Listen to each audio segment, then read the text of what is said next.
Temps de llibres. Presenta Antonio Lozano. Ets amic dels llibres? Els coneixes només de vista o encara no has descobert que t'encanta llegir? Sigui com sigui, passa, posa't còmode i dona'ns una oportunitat. Perquè ara, al 91.3 de la FM, a tempsdellibres.cat i a ripolletradio.cat comença Temps de Llibres, el programa que fa que t'entrin ganes de llegir-te a sobre.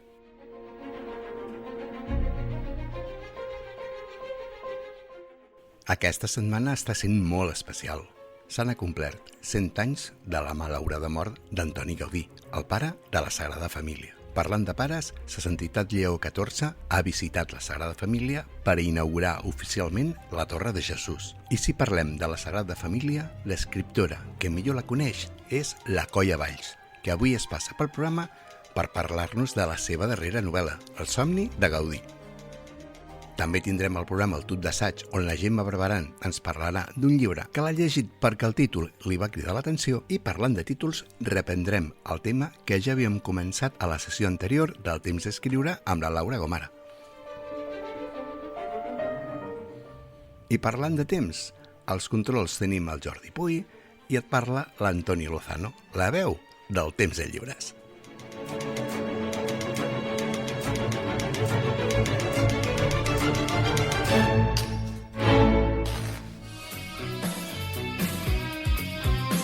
A Temps de Llibres, tub d'assaig.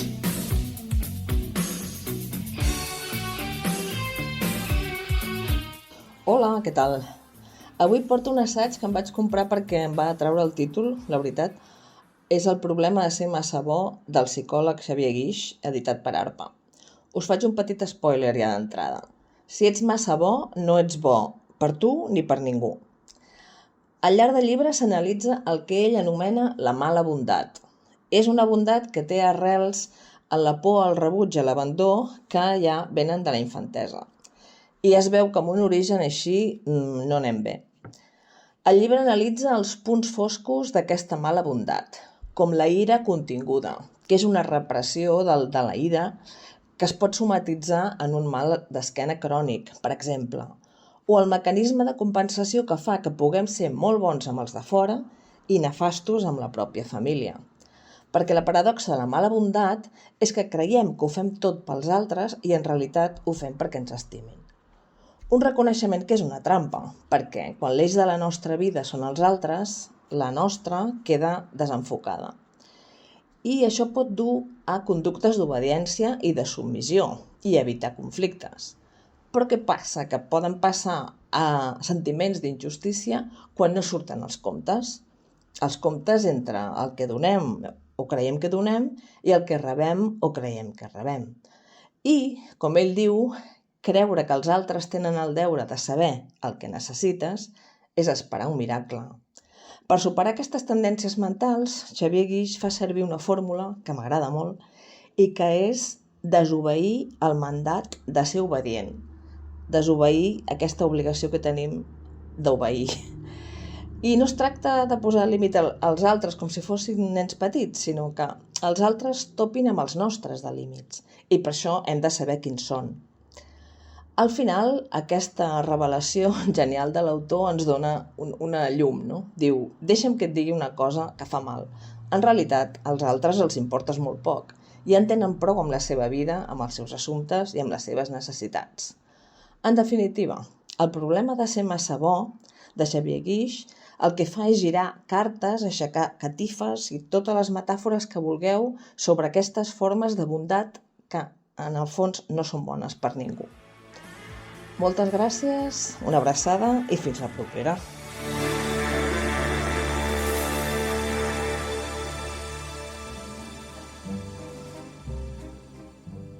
Temps de Llibres, l'entrevista.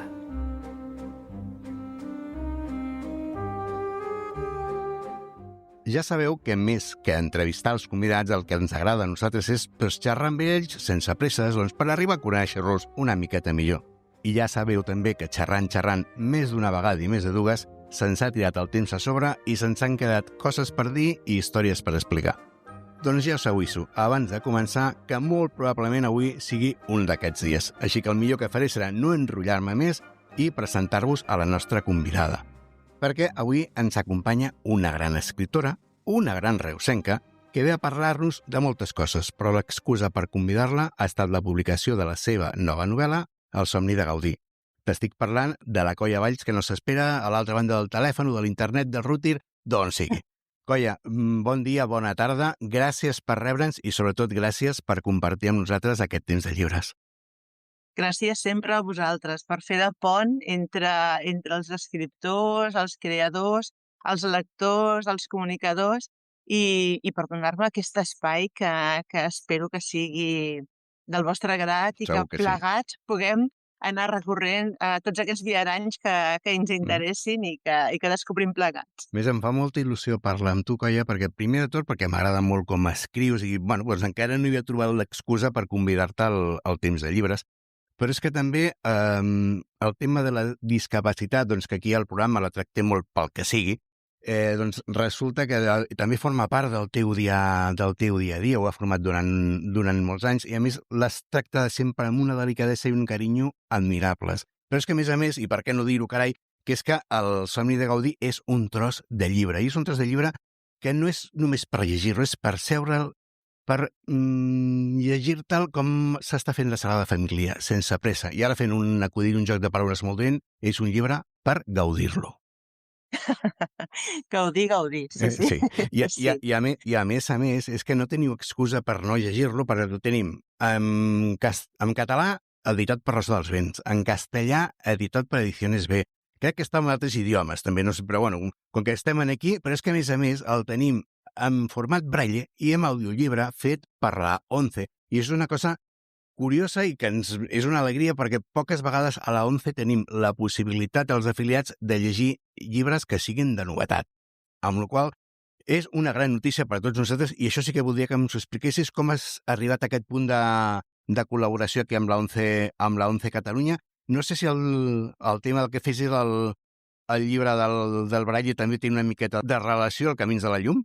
Sí, no, les coses no arriben per casualitat, sinó per recorregut, no? Jo he passat 40 anys a l'escola pública treballant amb nens, amb joves, amb infants, amb nadons, amb diferents discapacitats, els últims 30 anys amb nens sords, treballant amb famílies, perquè quan tu projectes tenir un fill, projectes amb ell moltes coses que després no succeeixen mai. Sí. Però si a més hi ha una dificultat afegida, doncs fàcilment el teu món se't ve a sobre i cal gestionar-ho, no? Sí. I treballant en formació de mestres per atendre aquests nens a l'escola ordinària.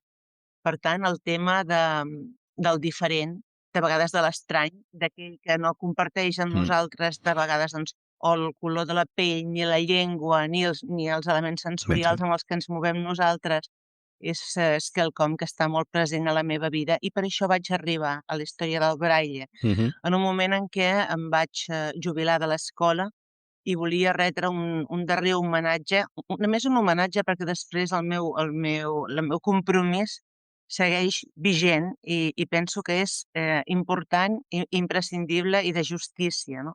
Vaig fer Els Camins de la Llum, la història d'en Braille, penso que és una de les novel·les més boniques que he fet.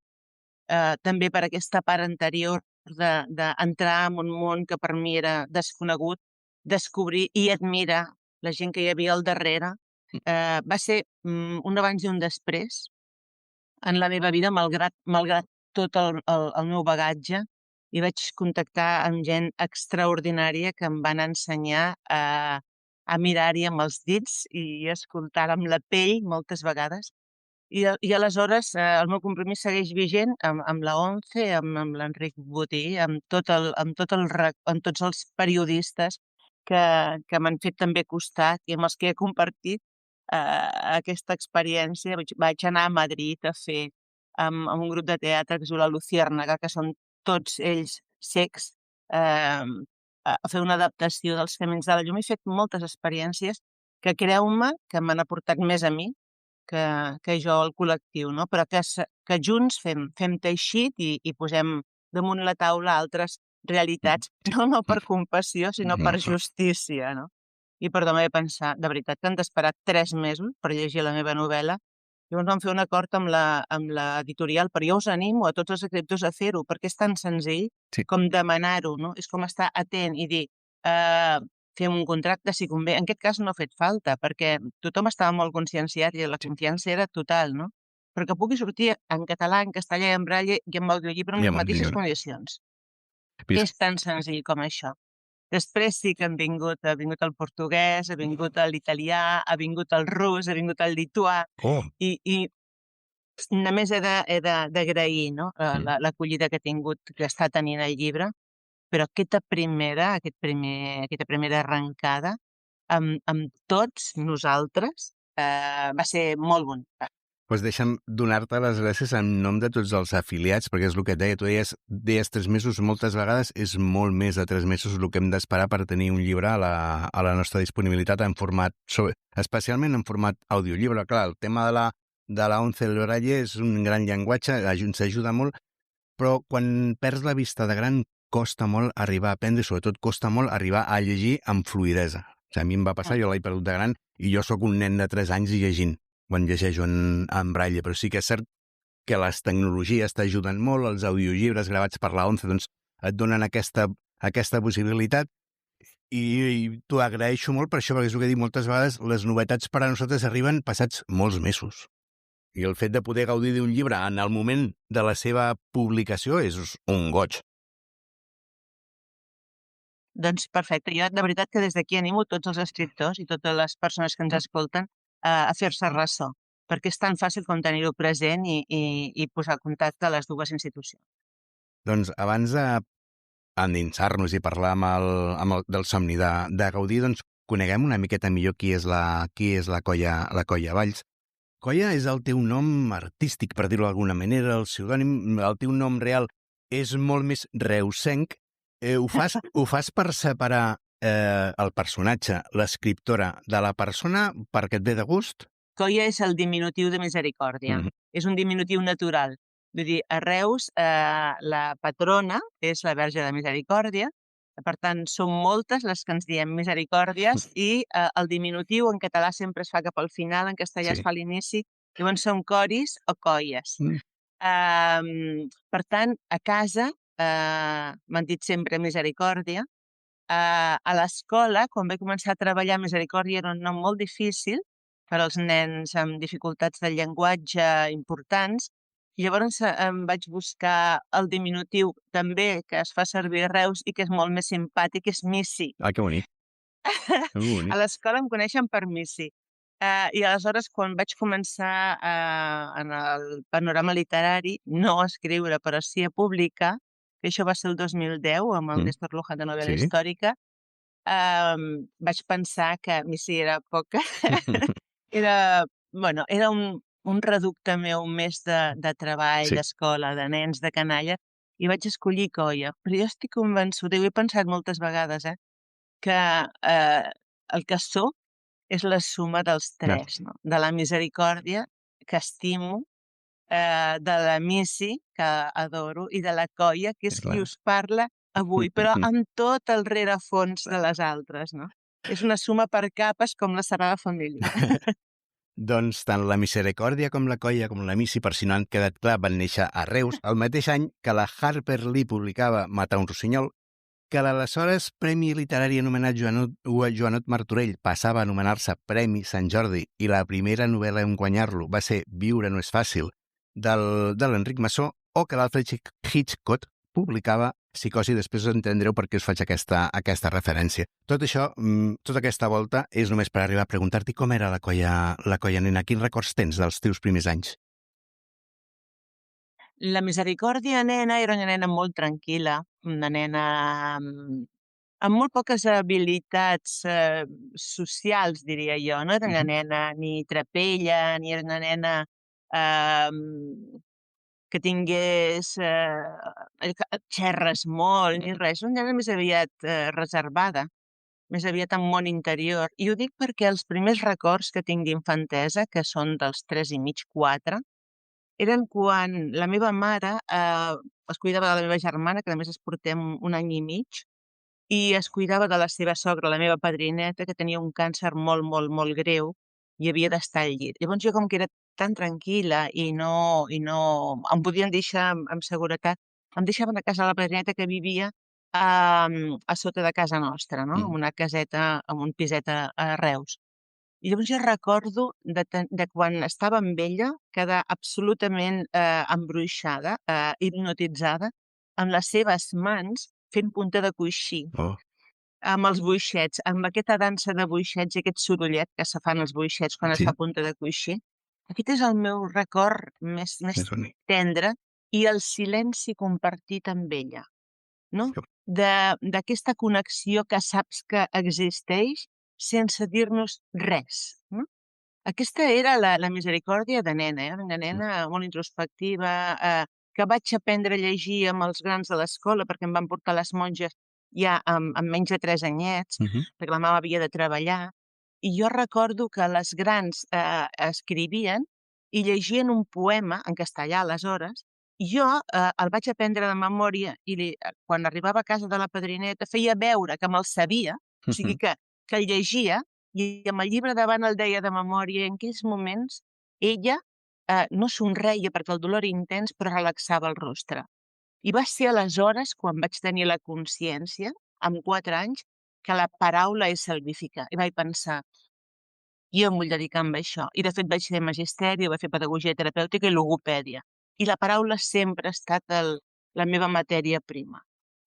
I ja des de ben petita t'agradava escriure, o això del tema d'escriure va arribar amb els anys? No, jo hi he escrit també des que recordo, perquè jo ho comparo amb un pintor. És a dir, un pintor, quan veu la realitat, no la veu com tu i com jo. Busca matisos de vers, enquadra, etc. No? A mi això m'ho facilitava molt escriure. No tindre la llibreteta i apuntar-me al moment aquella sensació o el motor que em movia el desplegament d'un text o d'un pensament, no? I com anava de viatge, quan plantejava un viatge, d'adolescent com em sentia, de petita. Tinc moltes experiències de solitud de menuda, perquè els meus pares treballaven fora, treballaven a Tarragona. Al final ens criava la iaia, no la padrineta. La iaia era una dona enèrgica, treballadora, d'aquelles que van per feina, saps? I jo necessitava molt de contacte i més estones, així com la padrineta quan va marxar, no? Jo recordo un dol molt, molt, molt intens. Per tant, escrivia per explicar-me, per plantejar-me respostes a preguntes que no podia fer-ho de cap altra manera. O de llegir i apuntar, anotar, doncs, fragments que m'agradaven molt, però després reflexionar-hi. M'ha ajudat molt a escriure, sempre. I suposo que també escric com tots perquè ens estimin. Sí. Perquè és el que feia bé de petita, no? No era una bona deportista, no era una nana amb altres habilitats, no era especialment bonica, però escrivia com els àngels. Perquè havia assajat molt. Aleshores, les meves amigues, quan s'enamoraven, em demanaven que escrivís les cartes als seus amors, les cartes d'aniversari als pares de les altres, etc. No? Llavors, aquí sí que tenia el meu lloc. Deixa només fer-te una petita puntualització. No escrivies, escrius com els àngels, perquè continues escrivint superbé. Gràcies. Bé, a part de la teva vida laboral, ja ho has dit abans, ha anat dedicada a la docència, has estat 40 anys a l'escola pública, però és que has fet moltes més coses. Has fet d'actriu, per això feia la referència abans a la pel·lícula estrena de Psicosi, l'any del teu naixement. Has fet de dramaturga, algunes de les teves obres les has dut a escena, d'escriptora. Escolta'm, de totes les coses que has fet amb la teva vida, n'hi ha alguna que et diguis aquesta potser me la podia haver estalviat? No, al nivell que tu parles, no. A nivell personal segur que sí. Però al nivell que et parles no, perquè jo crec que de totes he après alguna cosa. Sí.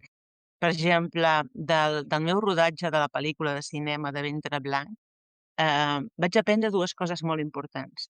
Primera, el desaprendre. El desaprendre és molt important. Sempre diem que aprenem, però de vegades hem de desaprendre, hem de ser humils i desaprendre per buidar la tassa i que entrin coses noves. No? Aleshores, jo vaig arribar al rodatge de cinema amb la meva experiència de teatre. I quan vaig començar a interpretar el paper, el Jordi em va dir, però què fas, colla? Dic, no sé, faig el que sé fer. El que sé I em fer, va no? dir, això no va, això no va així, no? El cinema és molt més subtil. No has de vocalitzar, vull dir, obrir tant la boca ni ser tan expressiva amb les mans perquè et vegin o et captin de la darrera fila de la sala. No, no, la càmera pot estar a 4 centímetres i has de suggerir més que dir tot ha de ser molt més insinuant i molt més pausat, no? Les mirades, els silencis, tot això. Doncs desaprendre i tornar a aprendre amb un altre registre, jo que sóc curiosa i que me declaro aprenent a perpetuïtat, doncs em va frapar molt. I després, totes les tècniques de cinema, com per exemple, no sé, quan fas un travelling, no?, per apropar-te a l'objecte, o un travelling invertit per obrir el pla, o una llum zenital que dona un efecte o un altre, o una lateral, tot això ho he aplicat a la meva escriptura. Per tant, no, la meva... no tenia cap pretensió d'arribar als Goya, però tot allò que vaig fer, com que ho vaig fer amb un equip mm, molt humà, un equip genial, de gent entusiasta, de gent generosa, i vaig desaprendre, aprendre i posar-me en situació d'abandonar el meu espai de confort, per mi ha estat fantàstic, Sí. no renuncio a res. I en la relació a la meva experiència de dramaturga, també. He treballat molt, he patit també, però, mira, Els camins de la llum el vam fer, n'he portat 5 a escena, no? Els camins de la llum el vam fer aquí a Tarragona, en una sala de 140 persones. Jo vaig fer l'adaptació per persones cegues, Ok, que xulo. perquè estic molt, molt, molt conscienciada d'això, per tant, ells tenien tenien el pinganillo aquest que deien, Sí. doncs, entra el protagonista, es mira el personatge amb indiferència, bla, bla, bla, tot allò que no es veu, no? Mhm. Érem 140 persones vidents i 20 de cegues, aquí a Tarragona. L'obra va ser, jo penso que la més bonica que he portat a escena, molt cuidada, amb música en viu, amb grans professionals de la música també, en Conrad Cható, música especial pel rodatge, etcètera. Molt, molt, molt bonica, Vicenç Canyon, que va fer de director. I després la vam portar a la ONCE de Barcelona, a l'auditori de l'ONCE. Sí. Allí era diferent, era al revés.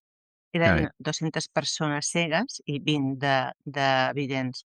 No va tenir res a veure. O sigui, res a veure. Jo no he tornat a portar cap més obra a escena, ara faig micromuntatges amb 3-4 persones, amb música, amb dramatúrgia, però que quan vaig portar a escena això, la distància entre l'escenari i el públic va desaparèixer absolutament. Va ser un bany d'amor tan gran que jo el recordo com una de les coses importants a la meva vida, saps?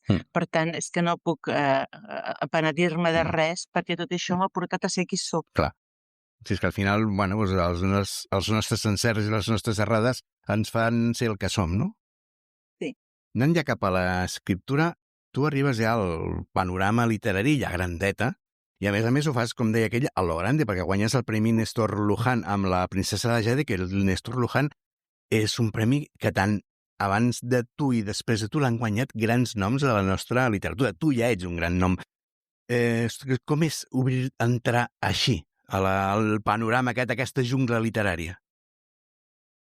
Bé, doncs per mi, de veritat que és una sorpresa, no? Jo portava ja molts anys a l'Escola de Lletres de Tarragona, vaig entrar com a alumne, perquè jo vaig pensar que per publicar havia d'aconseguir abans dues coses. Primer, tenir alguna cosa a dir que pagués la pena, per tant, necessitava vida viscuda, no només que els anys passin, no?, sinó una vida viscuda, i després saber com fer-ho per transmetre-ho. No? Per mi això era molt important. La vida viscuda ja em portava, tenia una edat.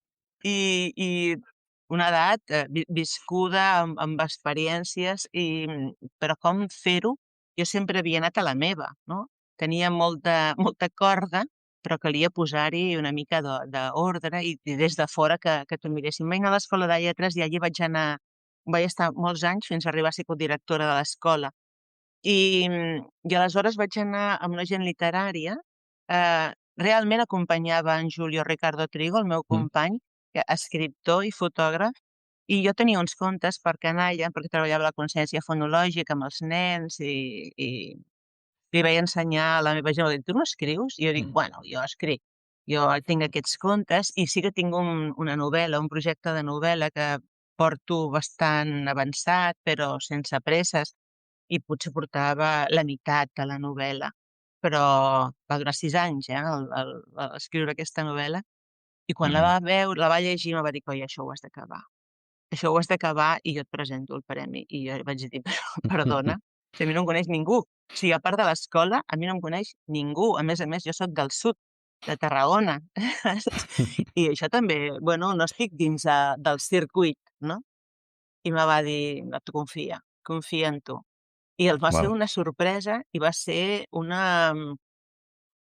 bany de responsabilitat, no? Perquè aleshores, clar, el premi et permet, et dona l'oportunitat de seguir amb una editorial amb possibles, però te dona la responsabilitat que després d'un premi has de fer alguna cosa que llueixi.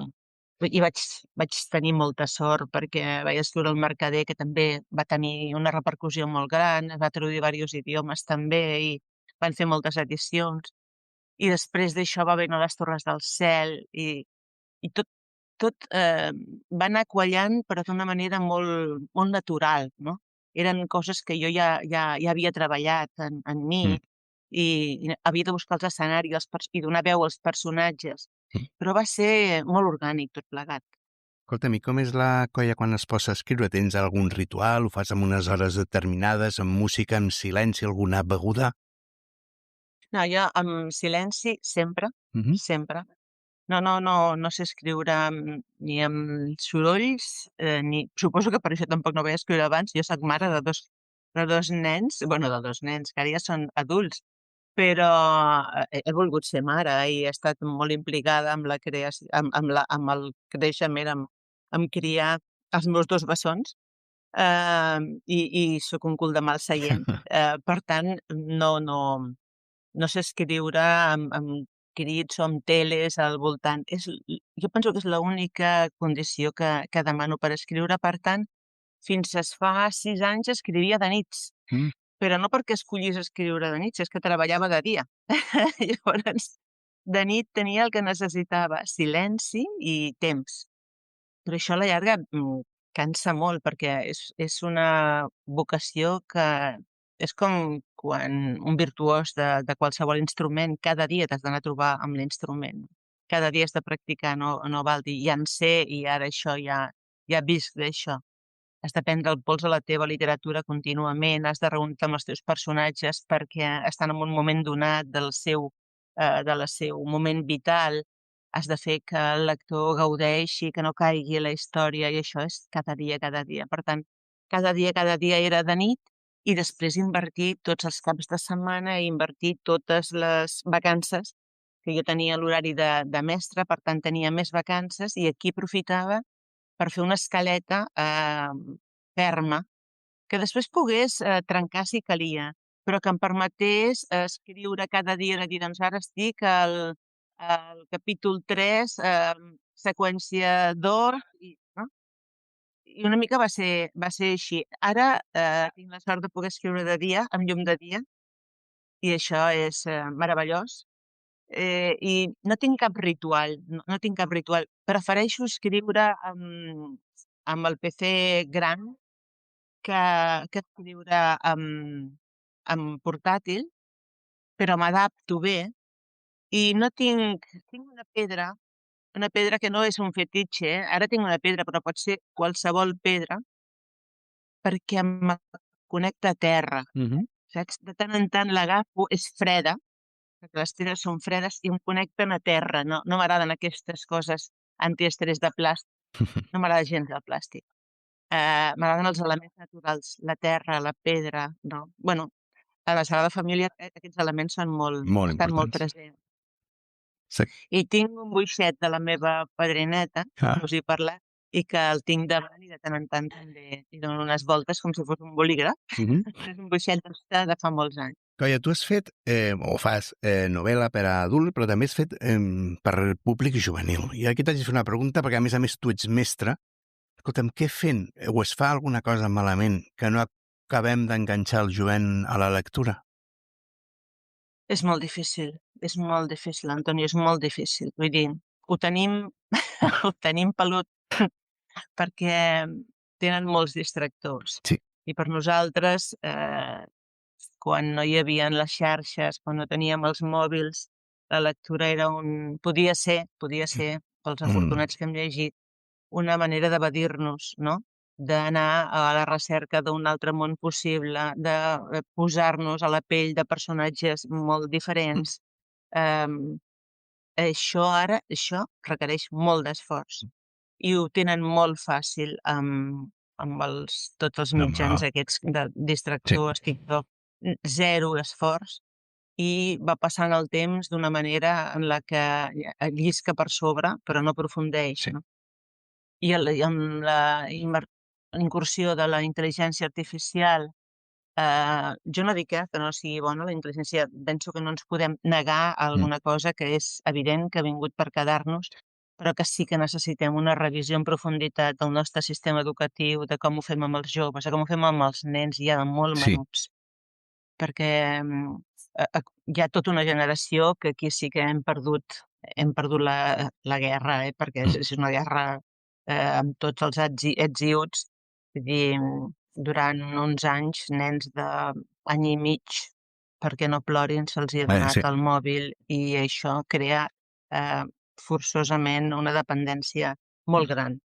I tenim nens que es tanquen a l'habitació, que els seus pares poden marxar, joves, adolescents, poden marxar el divendres i tornar el diumenge al vespre i no han sortit de la seva habitació, només que juguen a aquest joc o a l'altre. El que sigui. I això, competir amb això... És complicat. Per tant, jo penso que hem de canviar el paradigma des de baix, ens ho hem de replantejar molt seriosament. Ara deien els professors, és que només els podem donar tasques per fer a la classe, que ho facin allà i de 50 minuts, no? Que és el que dura una classe, 55 minuts, perquè si ho emporten a casa ja no ho fan ells. En 55 minuts és molt difícil aprofundir en res. Jo, quan tinc 55 minuts, només puc revisar textos ja escrits, no puc posar a treballar perquè necessites entrar molt endins. I, per tant, ho tenim molt malament, però sí que és urgent que ens hi posem. Doncs deixem ja les reflexions sobre el sistema educatiu i anem a parlar del teu llibre, del somni de Gaudí. Ara us faré un spoiler molt gordo. Sapigueu que el somni de Gaudí va ser la Sagrada Família. Però, tot i que és el somni de Gaudí, el títol no és una novel·la de Gaudí, és una novel·la de la Sagrada Família. De fet, crec recordar que a la faixa del llibre poseu que és la gran novel·la de la Sagrada Família. Tu estàs d'acord amb la gran novel·la o són coses de l'editorial Comercials? Bueno, jo no ho hauria dit no sé, per pudor, no? Però és veritat. Jo no ho hauria dit, però és veritat. No és una novel·la de Gaudí, evidentment. Hi ha grans estudiosos de Gaudí, s'han fet biografies des de molts punts de vista.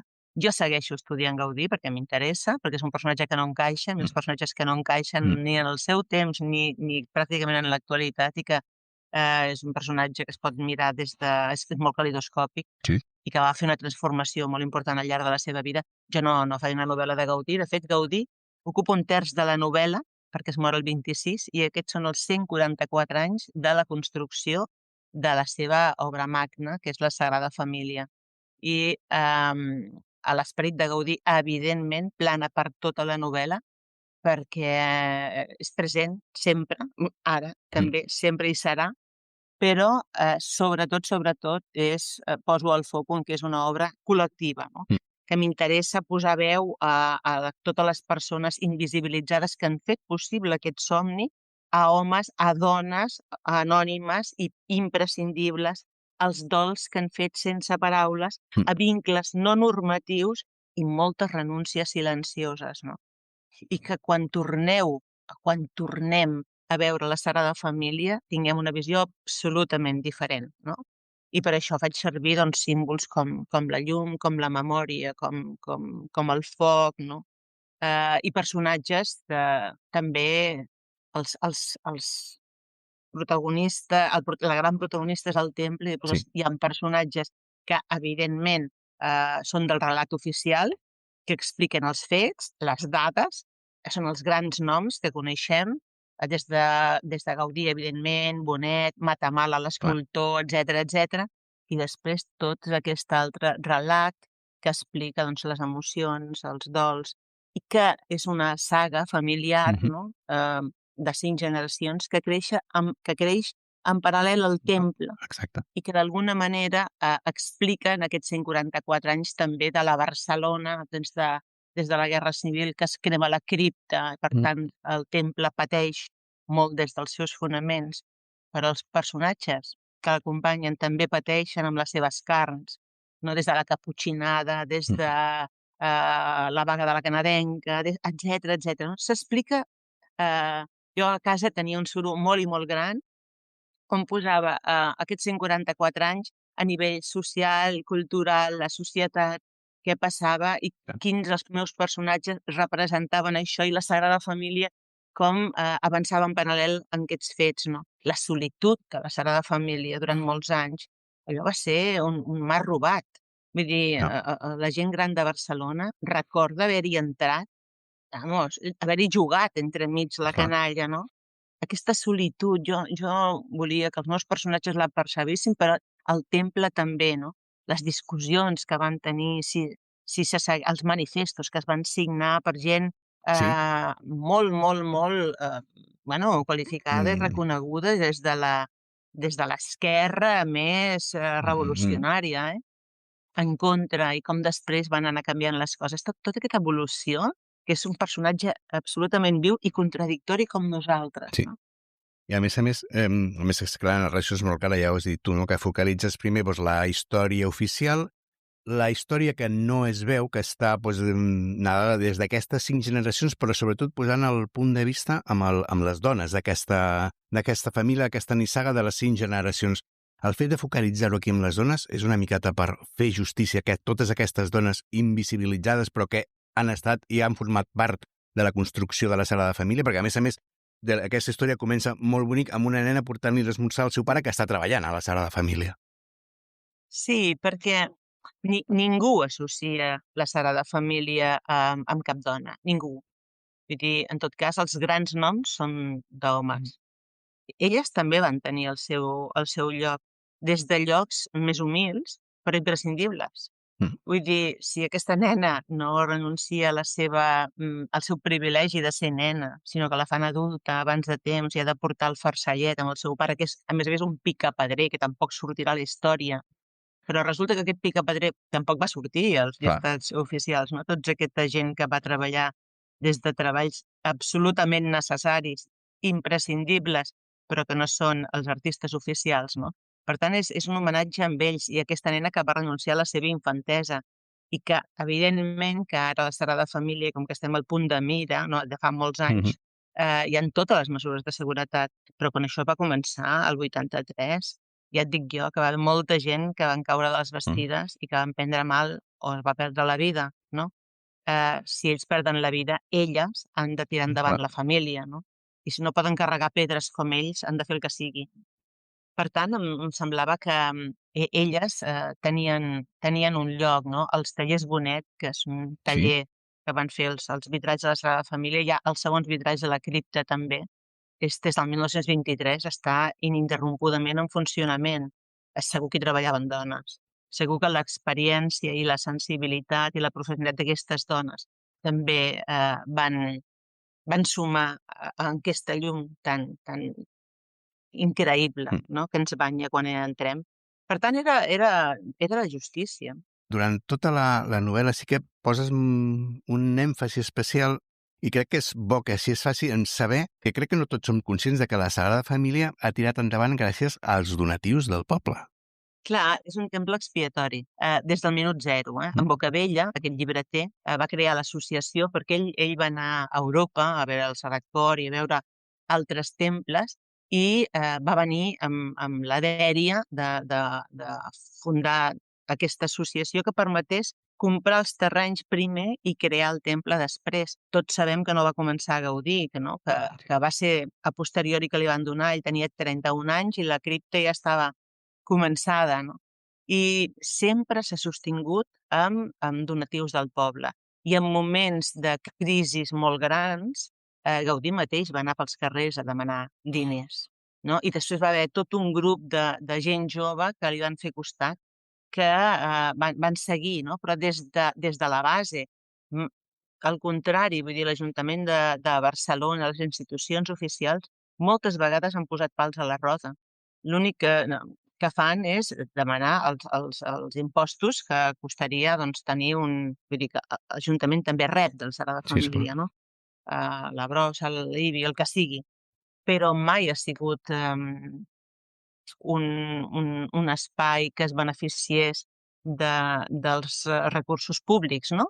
Nosaltres no hem posat mai un duro per la Sagrada Família i segueix sent així. El que passa és que ara fa uns anys, clar, que potser ens hem anat a l'altre extrem i és tan impactant la quantitat de visitants que té que sí que hi ha superàvit, però que també s'ha de gestionar. Però moltes vegades ha estat en perill, fins i tot quan van decidir que l'AVE passés tan a prop, no?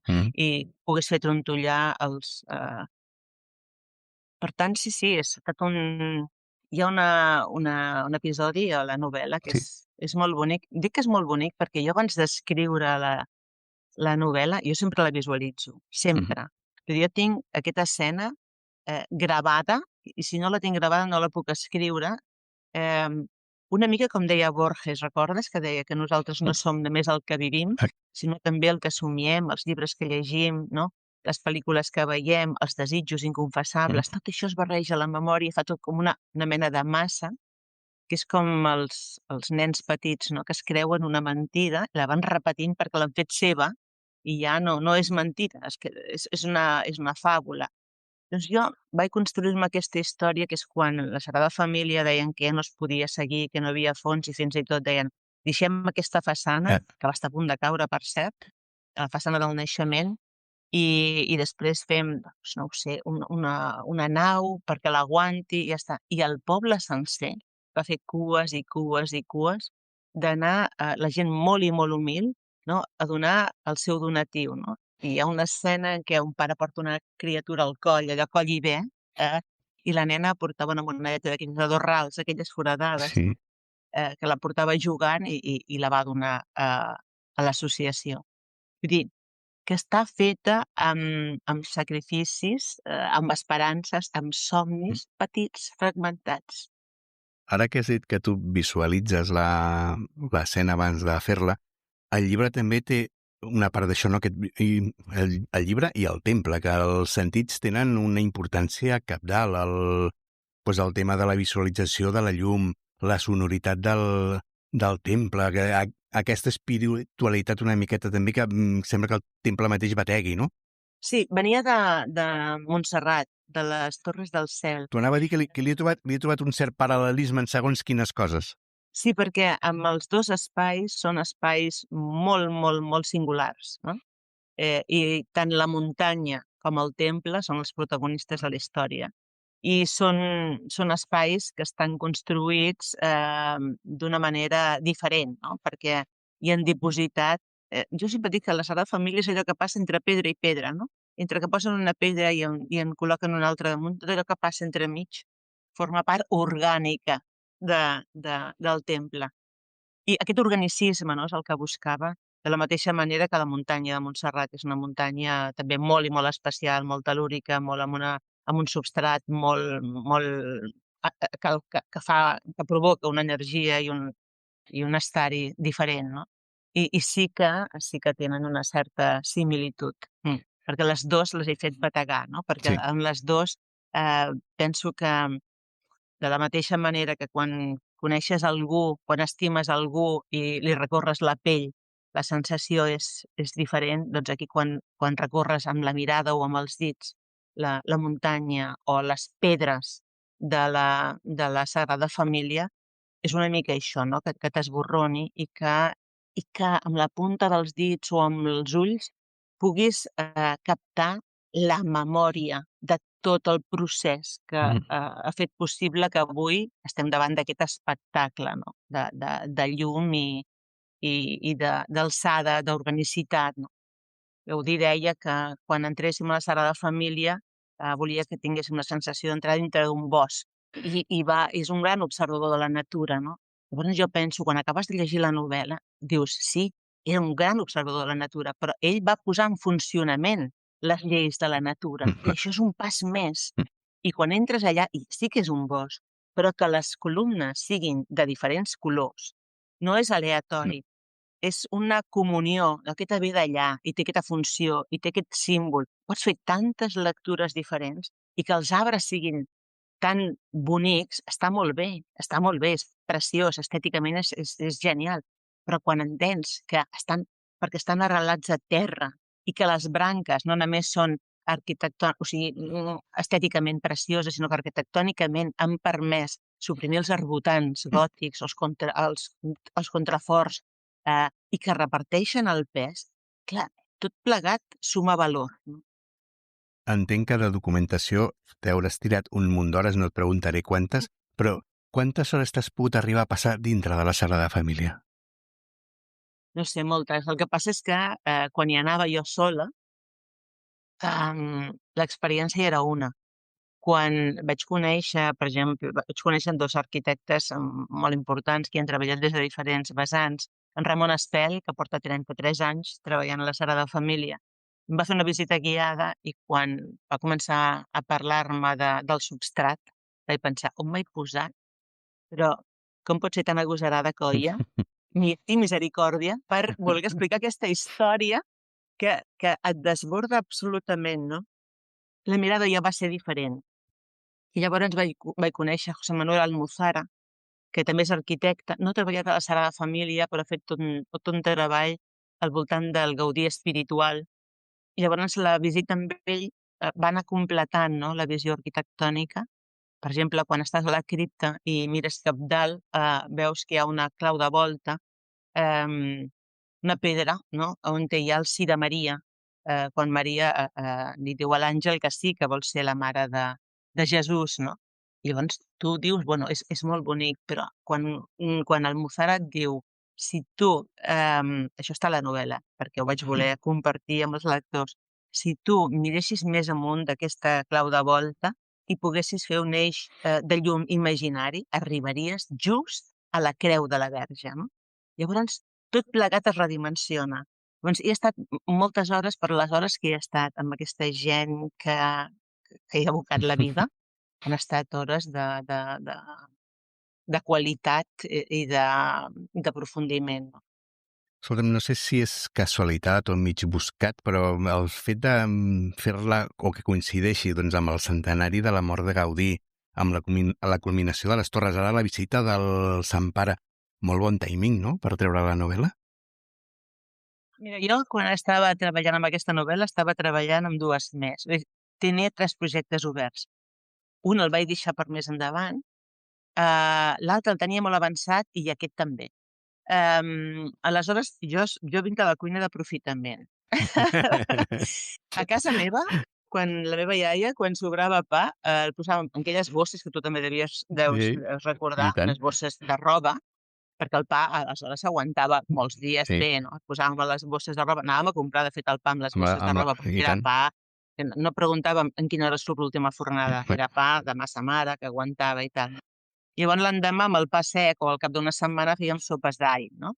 Per tant, jo vaig pensar, a veure, colla, t'hi has dedicat aquí moltes hores, per què no ho aprofitem, no? I el vent que bufa a favor, doncs inflem les veles. Oh, i tant. I m'hi vaig posar molt seriosament. I sí que ha estat buscat que tingui una repercussió més gran, no?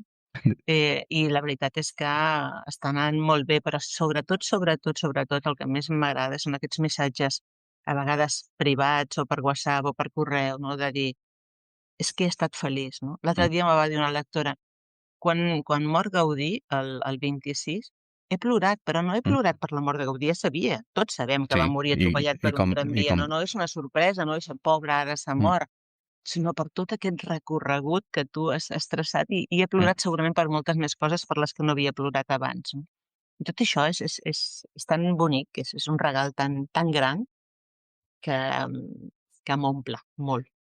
Ara, en pocs dies vindrà el Sant Pare aquí a la Basílica. Saps si t'han convidat? T'han dit alguna cosa?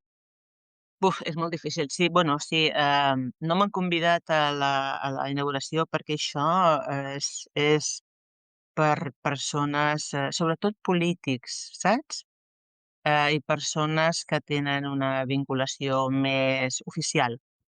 El que sí que em van dir, que me podia apuntar en una mena de bus, una mena de peregrinació, donar-li la novel·la al Sant Pare, però em va semblar que era un màrqueting que a mi no em feia el pes. De veritat que jo prefereixo anar a la Sagrada Família sola i entrar en aquest univers col·lectiu que l'ha fet possible. Vaig anar a una missa que és molt bonic per l'experiència de la música, no? Sí. De tanta gent cantant, i és tot...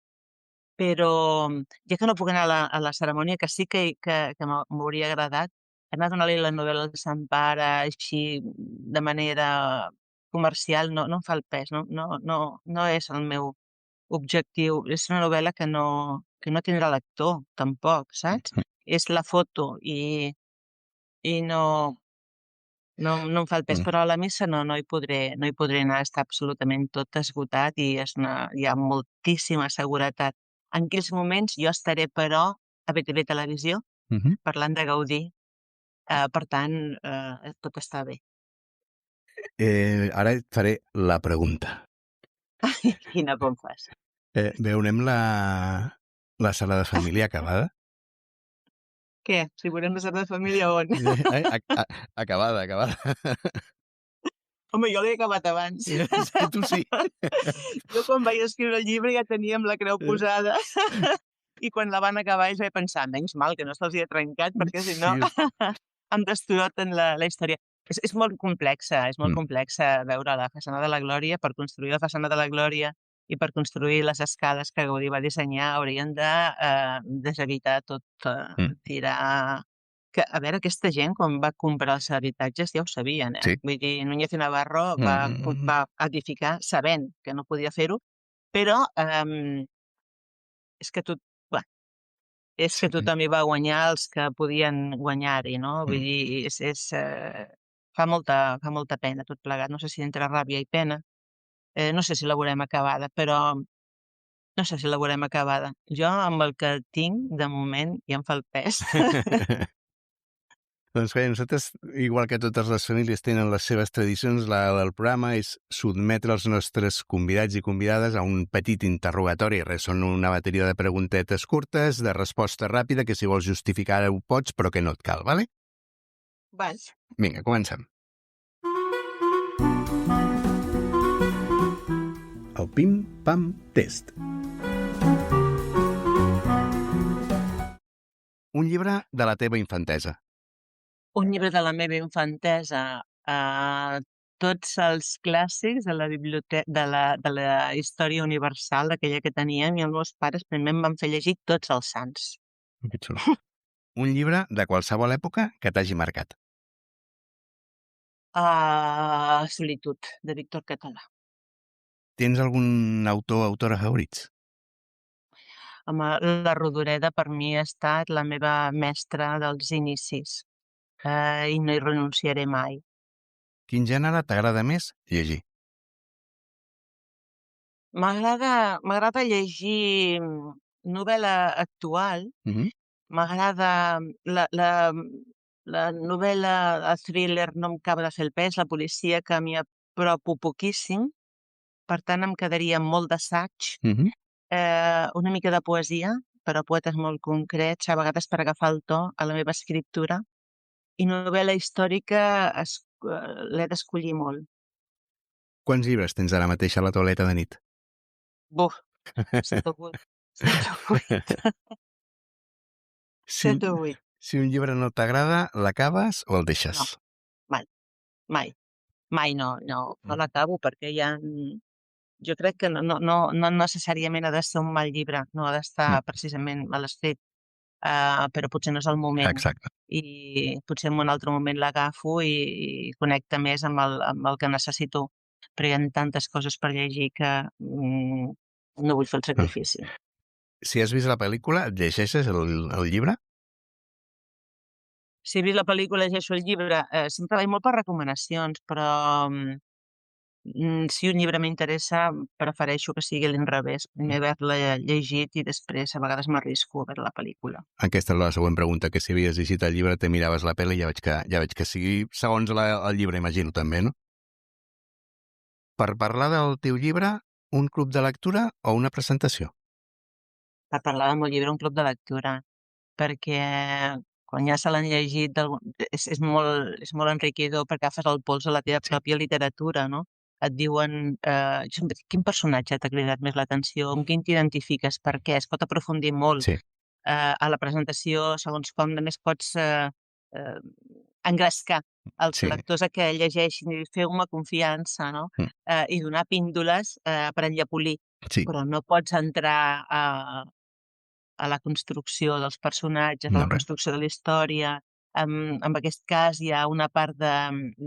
És la primera vegada que barrejo dos temps temporals, no? Hi ha una part de present molt breu, molt més breu que la històrica, però sí que introdueix els diferents episodis, no? Per tant, què us ha semblat això?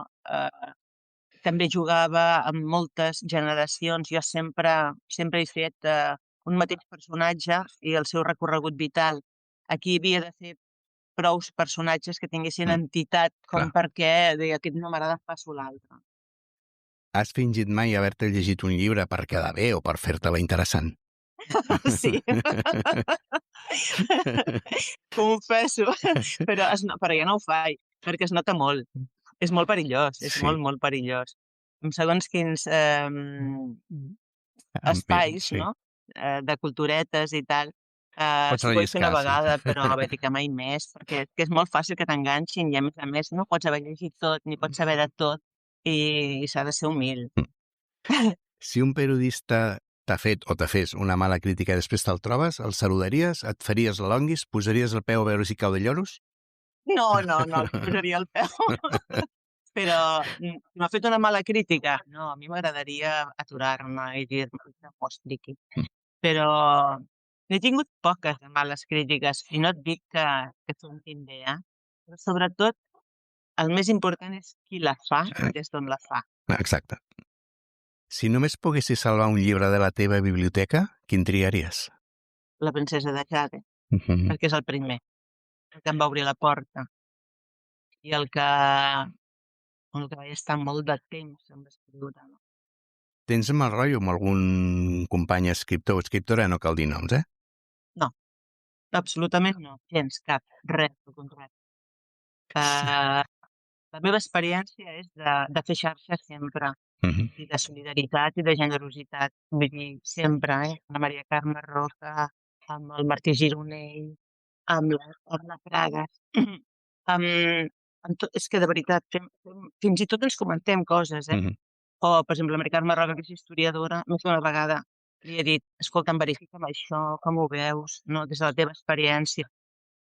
No, al contrari, de veritat. No. Si haguessis o poguessis triar un escriptor de qualsevol època per fer un llibre a 4 mans, amb qui t'agradaria fer-ho? Potser amb la Llucenar. El meu Lorenzo Adriano era molt bo. És aquesta la pitjor entrevista que t'han fet mai? La pitjor? Sí. No, aquest és molt bo, m'encanta. No m'han fet males entrevistes. A més, si una entrevista no surt bé, és 50-50 saps? De l'interlocutor i del entrevistat i entrevistador. Per tant, hauria de carregar la meva part de culpa. I jo penso que ho estem fent molt bé. Ens està quedant... Jo, com a mínim, ho estic passant genial. Jo també. I per acabar, has fingit mai amb alguna entrevista? Has mentit mai, perdona, amb alguna entrevista per quedar bé amb l'entrevistador? No, això sí que no. El llibre sí, perquè dona més caché. Però amb un entrevistador saps que si et poses a les seves mans és per convertir veritat. Sí. I en definitiva això és el que t'apropa a la gent, no? La teva veritat. Tampoc es pot agradar a tothom, Òbviament. pretendre. Doncs el somni de Gaudí era la Sagrada Família, el nostre és xerrar amb els nostres convidats i les nostres convidades, però malauradament dels somnis ens acabem despertant i a nosaltres ens està sonant el despertador per dir-nos que hem d'acabar aquesta conversa amb la colla. Això sí, deixeu-me recomanar-vos, ara que coneixeu una miqueta millor a la colla, que llegiu el somni de Gaudí. I si ja l'heu llegit, té llibres boníssims. Aprofiteu i compreu-vos el que vulgueu. I colla, només me queda dir-te que ha estat un goig xerrar amb tu, un plaer llegir-te i tot un honor compartir aquest tet de llibres amb tu. Moltíssimes gràcies a tu per donar-me l'oportunitat, la possibilitat d'arribar a nous lectors i agrair els que hem fet confiança. Gràcies per aquest espai. De veritat, ha estat un plaer. Moltíssimes gràcies, colla. Fins ben aviat.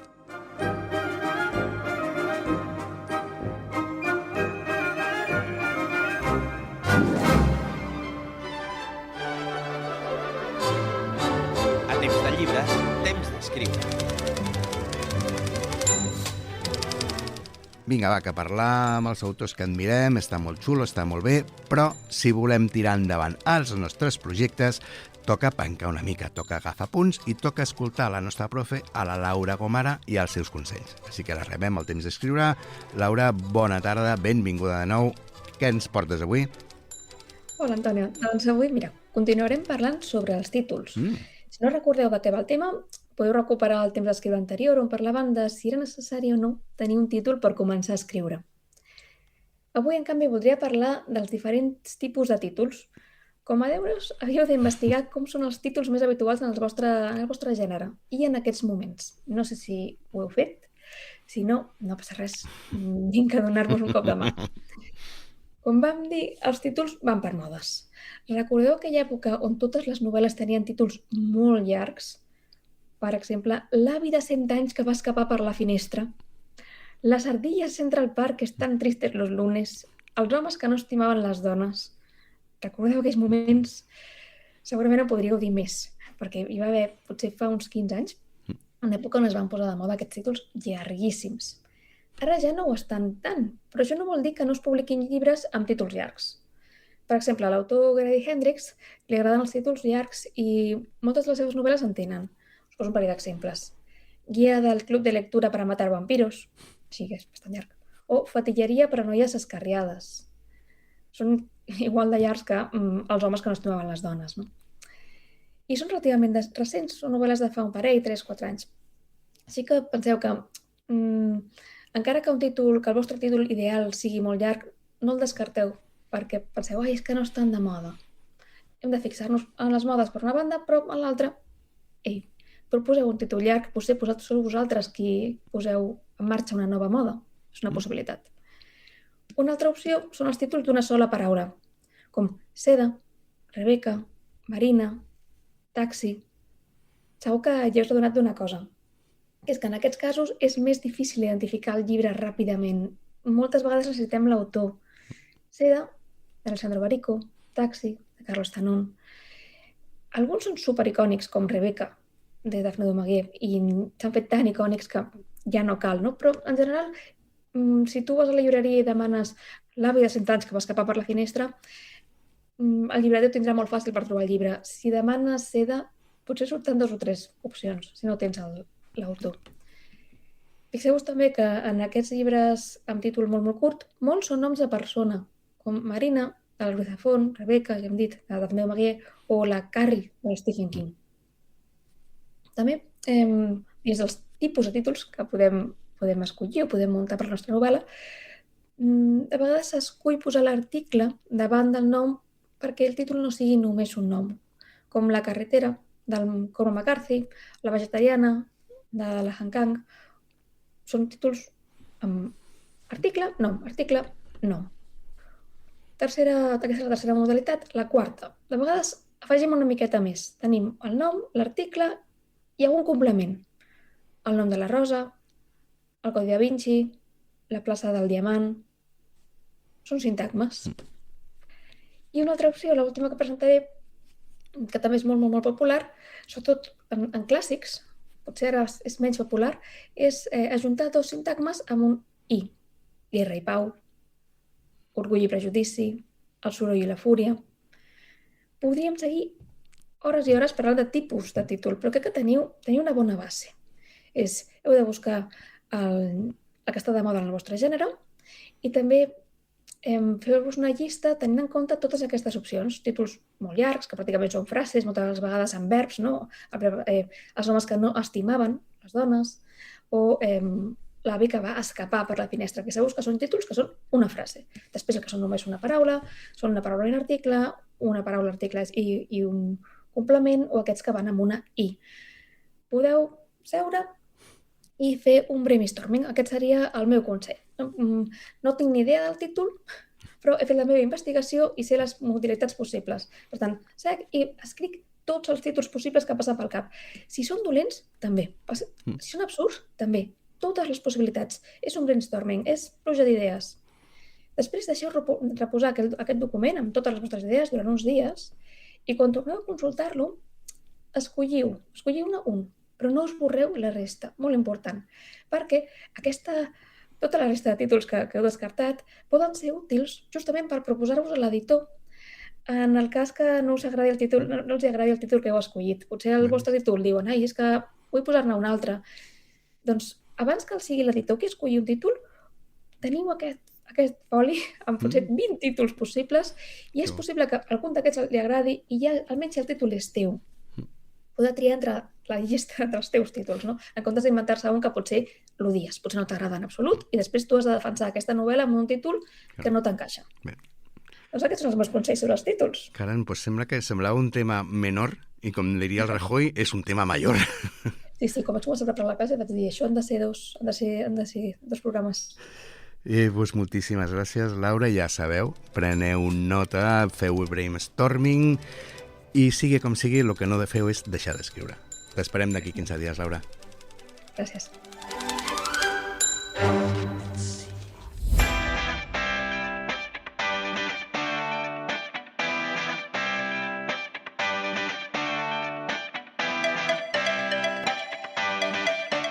Doncs ara que ja saps més de la Sagrada Família, de quins problemes comporta ser massa bo o de quin títol seria el millor per al teu projecte, arriba el moment de tancar aquest capítol del Temps de Llibres.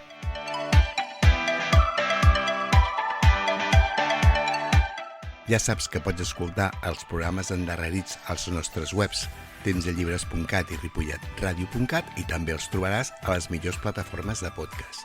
I que si vols estar al cas de tot el que es cou al programa, segueix-nos a Instagram, que som @temps_de_llibres, i a tu no et costa res, i a nosaltres ens ajudes moltíssim.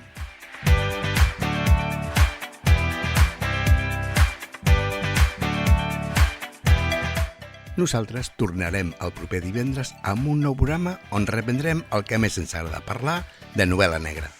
Entretant, recorda el que et dic sempre. Sigues feliç, llegeix i ens retrobem en el proper programa.